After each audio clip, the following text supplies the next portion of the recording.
24 सितंबर सन 867 ईस्वी। कॉन्स्टेंटिनोपल।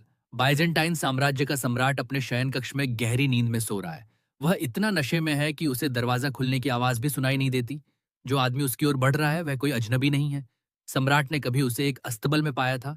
उसे खाना दिया, अपने साथ रखा, ऊंचा पद दिया, रेशमी कपड़े पहनाए और फिर ऐसी उदारता दिखाई जो किसी सम्राट ने किसी साधारण किसान के साथ पहले कभी नहीं दिखाई थी। उसने उसे पूरे रोमन साम्राज्य का सह सम्राट बना दिया। लेकिन आज रात वह किसान कुछ और लेने आया है। सुबह होने से पहले बाइजेंटाइन इतिहास का सबसे उदार सम्राट मारा जा चुका होगा और जिस आदमी को उसने घोड़े के अस्तबल से उठाकर सिंहासन तक पहुंचाया था वही उसकी गद्दी पर बैठा होगा। आपको हमेशा बताया गया कि यह बुराई की कहानी है, लेकिन यह बुराई की कहानी नहीं है। ये एक ऐसे नियम की कहानी है जो आज भी हर उस व्यक्ति पर लागू होता है जिसकी आपने कभी मदद की है। मनोविज्ञान के जन्म से लगभग 1800 साल पहले रोमन इतिहासकार टैसिटस ने अपनी पुस्तक में एक ऐसी बात लिखी थी जिसे हर दान और हर एहसान के ऊपर लिख देना चाहिए। उन्होंने कहा था, जब तक हमें लगता है कि हम किसी एहसान का बदला चुका सकते हैं तब तक वह एहसान अच्छा लगता है, लेकिन जैसे ही वह एहसान इतना बड़ा हो जाता है कि उसका बदला चुकाना संभव नहीं रहता, कृतज्ञता धीरे धीरे खत्म हो जाती है और उसकी जगह नफरत जन्म ले लेती है। जरा इस बात को फिर से समझिए। उन्होंने केवल एहसान फरामोशी की बात नहीं की, उन्होंने नफरत की बात की। टैसिटस कोई नैतिक शिक्षा नहीं दे रहे थे, वे इंसान के मन का एक नियम बता रहे थे। यही वह नियम है जिसने उस बाइजेंटाइन सम्राट के कमरे तक एक हत्यारे को पहुंचाया। यही नियम बताता है कि जिस दोस्त का आपने मुश्किल समय में साथ दिया वही आज आपका नाम सुनकर असहज क्यों हो जाता है। जिस रिश्तेदार का किराया आपने भरा वही आपकी गैर मौजूदगी में आपके बारे में बातें क्यों करता है। जिस सहकर्मी को आपने काम सिखाया वही बाद में आपको पीछे धकेलने की कोशिश क्यों करता है। आपको लगता था कि लोगों की मदद करने से वफादारी पैदा होती है, लेकिन असल में कुछ और पैदा होता है। एक हिसाब किताब, एक ऐसा खाता जिसमें हर एहसान सामने वाले के लिए ऐसा कर्ज बन जाता है जिसे उसने मांगा भी नहीं था, चुका भी नहीं सकता और एक दिन उसे मिटाना भी चाहता है। लोग इस कर्ज को मिटाने के 3 तरीके अपनाते हैं। हर तरीका एक अलग तरह की विश्वासघात की ओर ले जाता है और आखिर में आपको पता चलेगा कि इस पूरे हिसाब की सबसे असहज बात किसी और ने नहीं बल्कि आपने खुद लिखी थी। पहला कर्ज, वह कर्ज जिस पर सामने वाले ने कभी हस्ताक्षर ही नहीं किए। अब फिर से उसी अस्तबल में चलते हैं। सम्राट का नाम था माइकल तृतीय और उस किसान का नाम था बेसिल। वह एक अनपढ़ आर्मेनियाई किसान था, न परिवार न पैसा। उसके पास केवल एक हुनर था, वह ऐसे जंगली घोड़ों को भी काबू कर लेता था जिन्हें कोई और नहीं संभाल पाता था। एक दिन सम्राट माइकल ने उसे एक भोज के दौरान एक बेकाबू घोड़े को शांत करते हुए देखा। बस उसी पल उसने तय कर लिया कि यह आदमी उसके साथ रहेगा। फिर उपहारों का सिलसिला शुरू हुआ। पहले अस्तबल में नौकरी मिली, फिर राजमहल में जगह मिली, फिर दौलत मिली, फिर साम्राज्य का सबसे भरोसेमंद पद मिला, चैम्बरलेन, यानी वह व्यक्ति जो सम्राट के कमरे के ठीक बाहर सोता था। माइकल ने तो यहां तक किया कि अपनी ही प्रेमिका की शादी बेसिल से करवा दी ताकि वह दोनों को अपने पास रख सके। फिर मई 866 में हागिया सोफिया चर्च के भीतर माइकल ने उसी किसान के सिर पर ताज रखा और उसे बाइजेंटाइन साम्राज्य का सह सम्राट बना दिया। सिर्फ 16 महीने बाद ससब कातित बेसिल के आदमी माइकल को पकड़कर जमीन पर दबाए हुए थे और उनकी तलवारें उसका अंत कर रही थीं। रॉबर्ट ग्रीन ने अपनी प्रसिद्ध किताब 48 लॉज ऑफ पावर की शुरुआत इसी घटना से की है। दूसरा नियम कहता है, दोस्तों पर कभी जरूरत से ज्यादा भरोसा मत करो। लेकिन ज्यादातर लोग ये सोचकर आगे बढ़ जाते हैं कि बेसिल एक बहुत ही धोखेबाज इंसान था। असलियत ये नहीं थी, वह एक बिल्कुल सामान्य इंसान था। फर्क सिर्फ इतना था कि उसके ऊपर ऐसा मानसिक बोझ आ गया था जिसे उठाना उसके लिए असंभव हो गया था। 1980 में यूनिवर्सिटी ऑफ पिट्सबर्ग के मनोवैज्ञानिक मार्टिन ग्रीनबर्ग ने एक सिद्धांत प्रकाशित किया जिसे उन्होंने इंडेप्टेडनेस थ्योरी कहा। इस शोध ने लोगों की उदारता के बारे में सबसे बड़ी गलतफहमी को तोड़ दिया। ग्रीनबर्ग ने बताया कि कृतज्ञता और कर्ज का एहसास एक जैसी भावनाएं नहीं हैं। इनका आपस में सीधा संबंध भी नहीं है। कृतज्ञता एक गर्म और सुखद भावना है, लेकिन कर्ज का एहसास मन के लिए एक तनावपूर्ण स्थिति है।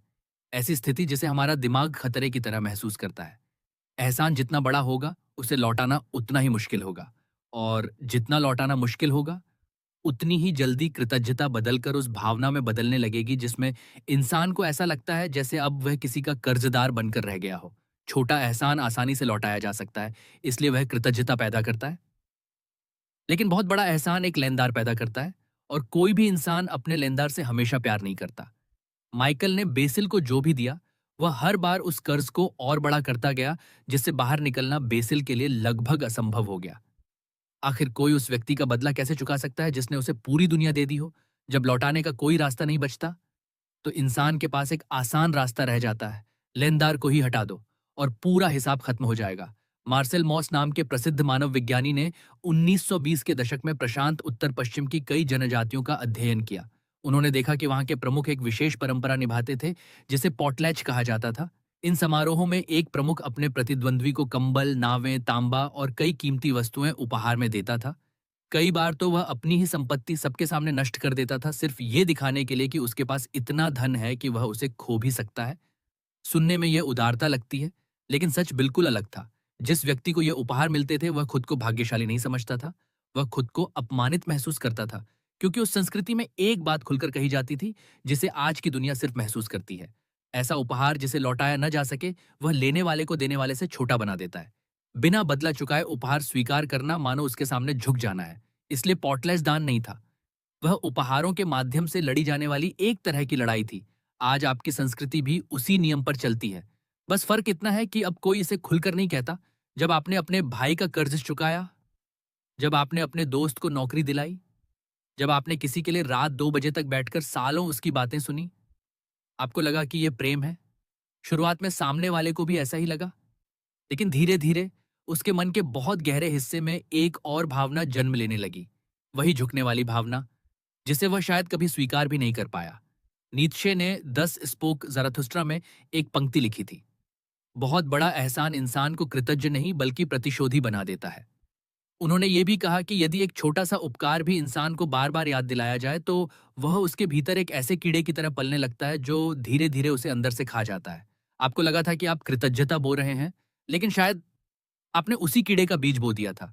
टैसिटस ने जब एहसान और नफरत वाली बात लिखी थी तब वे सम्राट टिबेरियस के दरबार का वर्णन कर रहे थे। उस दरबार में सबसे खतरनाक व्यक्ति सम्राट का दुश्मन नहीं होता था, सबसे खतरनाक वह होता था जिसने सम्राट पर इतना बड़ा एहसान किया हो कि उसका बदला देना संभव न हो। ऐसे लोग सबसे पहले रास्ते से हटाए जाते थे, क्योंकि वे तलवार से नहीं बल्कि उस एहसान की याद से खतरा बन जाते थे। एक सम्राट अपने दुश्मन को माफ कर सकता है, लेकिन उस इंसान के सामने खड़ा होना उसके लिए कठिन होता है जो उसकी कहानी का एक हिस्सा अपने पास रखता हो। यही बात आपके भाई पर भी लागू होती है, आपके सबसे अच्छे दोस्त पर भी। सिर्फ परिस्थितियां बदलती हैं, इंसान का मन नहीं बदलता। लेकिन सिर्फ कर्ज ही विश्वासघात की वजह नहीं बनता। कोई व्यक्ति अपने एहसान करने वाले से नाराज हो सकता है, फिर भी उसे नुकसान न पहुंचाए। इसके लिए एक और गहरी भावना जरूरी होती है, और इस भावना का सबसे स्पष्ट वर्णन नीत्शे ने किया था।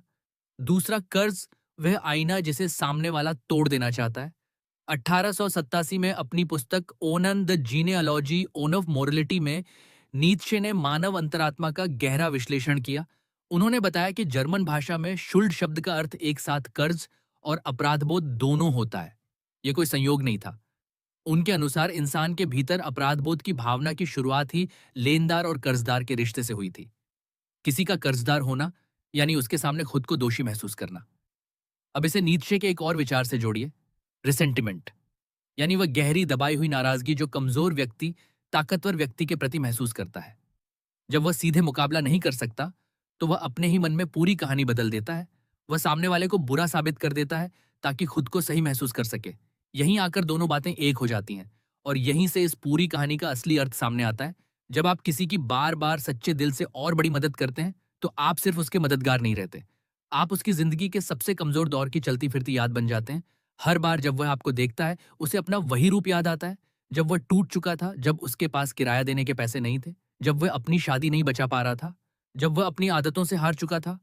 आप उसके लिए उसकी सबसे कमजोरी की जीवित तस्वीर बन जाते हैं। दूसरे लोग उसका बुरा समय भूल सकते हैं, लेकिन जिसने उसे उस हालत से बाहर निकाला वह हर मुलाकात में उसे वही दौर याद दिलाता रहता है। और इंसान का अहंकार ऐसी याद के साथ हमेशा नहीं जी सकता। तब रिसेंटिमेंट अपना काम शुरू करता है। वह कर्ज मिटा नहीं सकता, इसलिए वह मदद करने वाले को ही गलत साबित कर देता है। धीरे धीरे आपकी उदारता को नियंत्रण कहा जाने लगता है, आपके त्याग को चालाकी कहा जाने लगता है, और एक दिन वही बातें सुनाई देती हैं, तुमने ये सब सिर्फ खुद को बड़ा दिखाने के लिए किया था।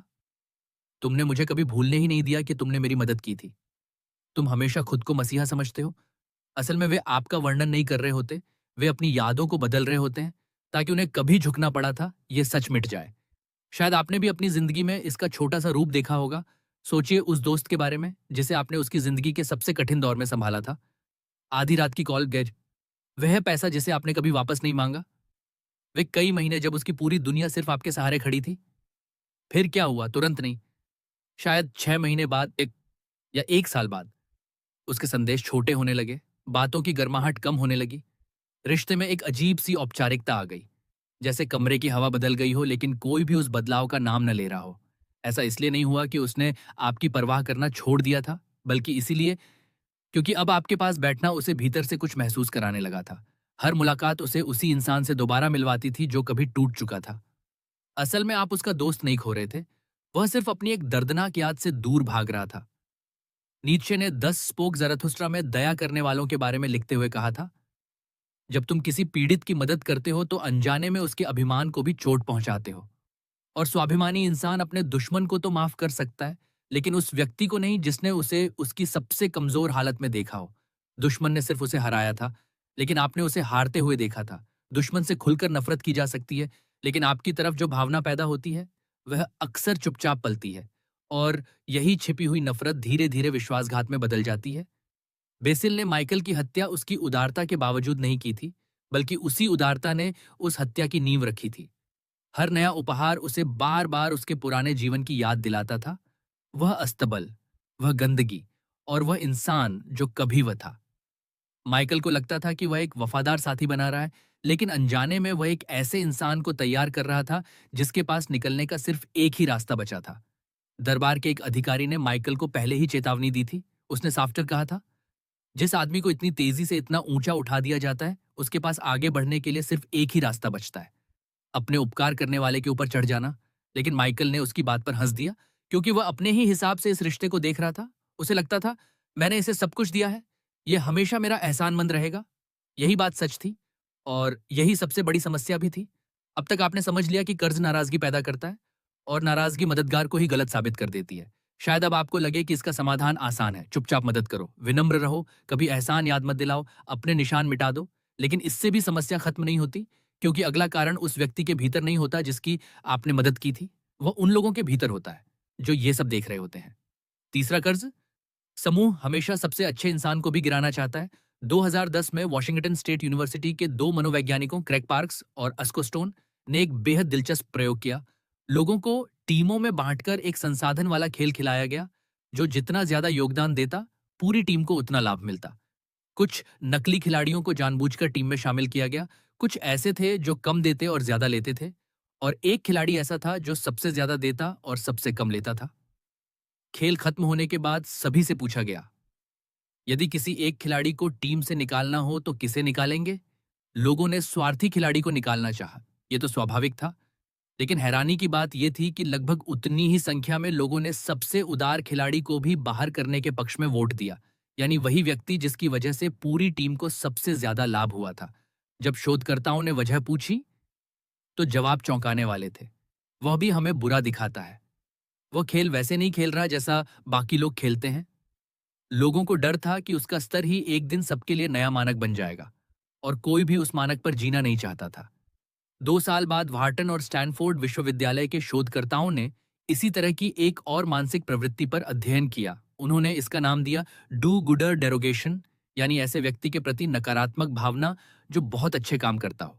लोगों से केवल इतना कहा गया कि वे शाकाहारियों के बारे में अपनी पहली प्रतिक्रिया लिखें। अधिकांश प्रतिक्रियाएं नकारात्मक थीं। दिलचस्प बात यह थी कि शाकाहारियों ने किसी की आलोचना भी नहीं की थी, वे सिर्फ मौजूद थे। लेकिन उनकी मौजूदगी ही दूसरों को ऐसा महसूस करा रही थी कि शायद वे खुद उतने अच्छे नहीं हैं। यानी कभी कभी किसी अच्छे इंसान का होना ही दूसरों के लिए एक मौन आरोप बन जाता है। अब इन तीनों बातों को एक साथ जोड़िए। आप किसी की मदद करते हैं, ग्रीनबर्ग का सिद्धांत उसे आपका कर्जदार बना देता है। नीत्शे का सिद्धांत आपको उसकी सबसे कमजोर याद का आईना बना देता है। और तीसरा सिद्धांत बाकी लोगों को भी आपके स्तर से असहज कर देता है। इसलिए जब वही व्यक्ति एक दिन आपके खिलाफ बोलता है और कहता है कि आपकी मदद के पीछे स्वार्थ था, तो हैरानी की बात यह होती है कि लोग उसकी बात पर आसानी से विश्वास भी कर लेते हैं, क्योंकि आपका गिरना उन्हें भी अपने स्तर पर लौटने की राहत देता है। लेकिन यही कहानी खत्म नहीं होती। असल सवाल अब आपके सामने आता है, क्या इसका मतलब यह है कि किसी की मदद करना ही छोड़ देना चाहिए? क्या खुद को सबसे अलग कर लेना चाहिए? क्या किसी पर भरोसा ही नहीं करना चाहिए? नहीं, ये निष्कर्ष डर से पैदा होता है, समझ से नहीं। मजबूत लोग मदद करना बंद नहीं करते, वे सिर्फ मदद करने का तरीका बदल देते हैं। इसलिए 5 बातों को हमेशा याद रखिए। पहली बात, कभी बिना मांगे किसी की जिंदगी बचाने मत दौड़िए।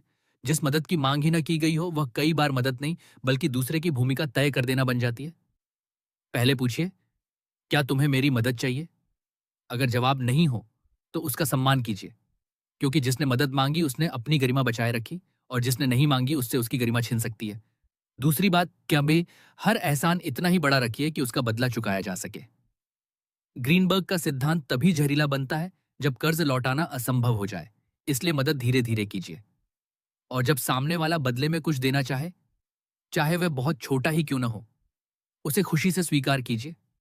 बहुत से लोग सोचते हैं कि बदला न लेना महानता है, लेकिन कई बार यही बात सामने वाले को हमेशा के लिए कर्जदार बना देती है। उसे आपको भोजन कराने दीजिए, उसे भी कभी आपकी मदद करने दीजिए। मकसद बराबरी का रिश्ता बनाए रखना है। तीसरी बात, मदद करने के बाद उसे भूल जाना सीखिए। सबसे कठिन बात मदद नहीं होती, सबसे कठिन बात उस मदद की याद होती है। इसलिए कभी बहस में उसका जिक्र मत कीजिए, कभी अपने व्यवहार से एहसान मत जताइए, कभी अपनी नजरों से हिसाब मत रखिए।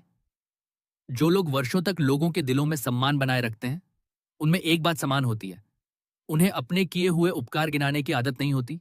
हिसाब मौजूद होता है, लेकिन वे अपनी प्रति जला चुके होते हैं। चौथी बात, सिर्फ उन लोगों की मदद मत कीजिए जो हमेशा आपसे कमजोर स्थिति में हों।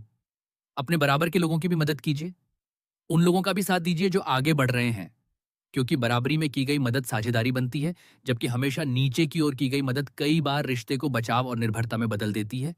पांचवी और सबसे महत्वपूर्ण बात, नीत्शे ने इसे उपहार देने का सर्वोच्च गुण कहा था। मदद कमी से नहीं, भरपूर होने की भावना से कीजिए।